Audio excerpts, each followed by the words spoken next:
Is there anybody in there? Do you feel haunted? Well, I did the other day. Guys, I've got a couple of films here. I'm going to do a DVD review for you.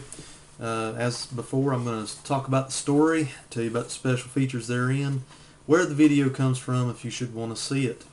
Today I'm going to do a pair of films, a little double feature for you. It's documentaries today, guys. It's not really just feature films. These are based on true events or true stories, and one of which is reenacted by the actual people that these events happen to. I am, of course, going to retread some familiar ground. Recently did a review on 8213 Gacy House, which was kind of in the mode of ghost hunting shows.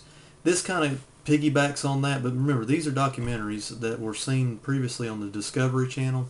These are not full-fledged, works of fiction. Well, give or take, on that. But I am, of course, talking about a double feature of haunting films from the Discovery Channel entitled A Haunting in Georgia and A Haunting in Connecticut. The latter being the basis for a big budget movie that was put out, I believe, a year ago that starred Virginia Madsen and some other key actors in that movie. Have not seen that one yet, but after watching this documentary, it has got me wanting to at least rent that movie just to see how it differs from the supposed true events of the documentary. Let's start with A Haunting in Georgia, guys. Or actually, before we do that, let's back up and say this is another screener movie double feature that was sent to me by the wonderful folks at Echo Bridge Entertainment. And I gotta say, I'm really enjoying some of these. I'm kind of biased, like with Gacy House. I'm a big fan of ghost hunting shows and haunted places on Earth type films, things of that nature. So keep that in mind in my review here today. I'm not necessarily going to put these over for everybody, but I am going to tell you the ins and outs of this presentation. I got to say, I have seen these at Walmart and Kmart, either on the $5 or $7.50 racks. I got to say, if you like documentaries and if you like haunting recollections from actual supposed true events or inspired by true events, this is going to be something you want to check out, and it won't hurt your bank too bad. Let me go ahead and start with A Haunting in Georgia, based on a true events. Haunting in Georgia, my wife and I both sat down, we sat down and we watched both of these back to back. We were just killing time on a Sunday about a week ago, and we just threw these in, and we like shows like that. About midweek, we always gather around the TV for Ghost Hunters International and stuff like that. So Haunting in Georgia is interesting because it's one of the pilot episodes for the Haunting series that's been on and off on Discovery Channel over the years. And what's really interesting about it is that, or that I found interesting, is it's actually reenacted of the actual events by the actual people that it happened to. So you're not getting really just actors. You are getting an overspoken narration by the narrator that kind of keeps the film in check. You are getting 90 minutes worth of film, which filled I think about a 2-hour spot on TV when it first aired. It's about a lonely child, an imaginary friend, a chilling secret that brought them together, the tagline. It just recollects basically some haunting events, paranormal activity that happened to a small family living in Georgia. And I gotta say, as far as ghost hunting or haunted places on Earth type films or TV shows, you could do a lot worse. I liked it probably better than the latter, Haunting in Connecticut. Mainly because of the subject matter. I think you got a better taste of what went on because you got to actually see the real people that it happened to. That supposedly they weren't actors, so it made you feel a little more involved with the story. It hit home a little bit better. So, as I've said before with ghost hunting shows and things like that, do I believe it? 90% no, about 10% yes. I more or less like to tune in to see, mainly just to hear about the subject matter, the equipment that's used to capture the evidence, things of that nature, because I'm kind of a tech geek. I like to watch shows about that. So, gotta say, overall an interesting experience. It's about Edward and Lorraine Warren. They're part of it, and rather they were the investigators of the original Amityville haunting.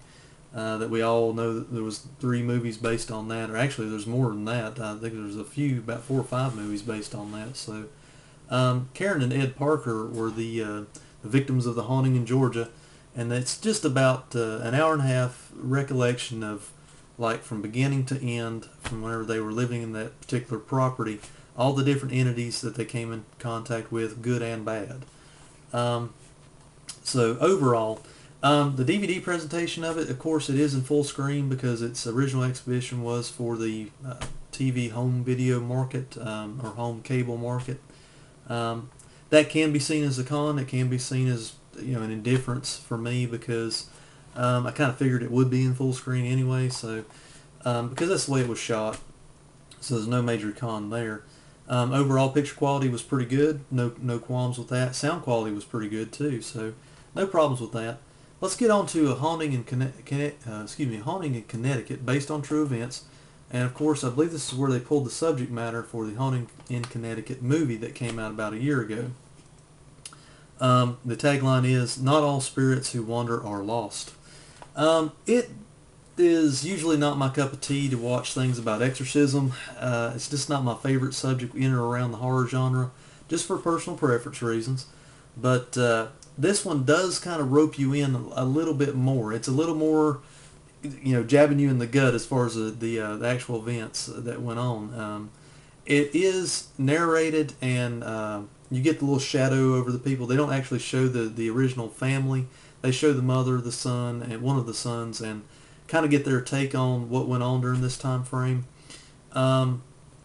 It's not actually reenacted like a haunting in Georgia by the original people that it actually supposedly happened to, but it employs actors to reenact that. But remember, it's still a documentary. It's not like you're watching a movie, but it's a little more like a movie than a haunting in Georgia. I felt a little more disconnected from a haunting in Connecticut for that reason, because we watched Georgia first, and you felt kind of like a ghost hunting show, but then they switch over to a haunting in Connecticut, and it felt more like they were trying to make a movie based on those recollections. So it's kind of like a lower budget TV version, I'm guessing, of the bigger budget movie that came out based on the same events. All in all, not a bad way to get it, because like I say, it's a double feature, and if you're into these type of documentaries, or if you're a ghost hunting show nut like me, you're probably going to have an overall good experience. The only reason why I kind of ranked the haunting in Connecticut down a little bit from a haunting in Georgia is mainly because of subject matter. I just don't dig on a whole lot of demonic possessions and things like that, and apparently there was some of that going on during this haunting that went on in Connecticut. It basically centers around a family who has a sick, the oldest son in the family is sick, he has cancer. They have to move to a location in Connecticut that's more local to the hospital where he can receive his treatments. In the basement of this house, they find out that this house used to be a funeral home. Now, the interesting question is that I wanted to ask is, was there this paranormal activity going on while it was a funeral home? They don't fill in that backstory, of course, and that's what I've always was wanting to ask throughout the whole thing as I was watching it. It just starts taking place after that. After they move in, they get a great deal on the house. What does that sound like? It sounds like Amityville Horror, right? They get a great deal on the house for rental or whatever, so that they can be closer to the hospital.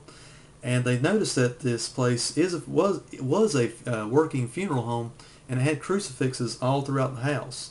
Well, as time goes on, the mother recollects in the narration that the crucifixes start disappearing.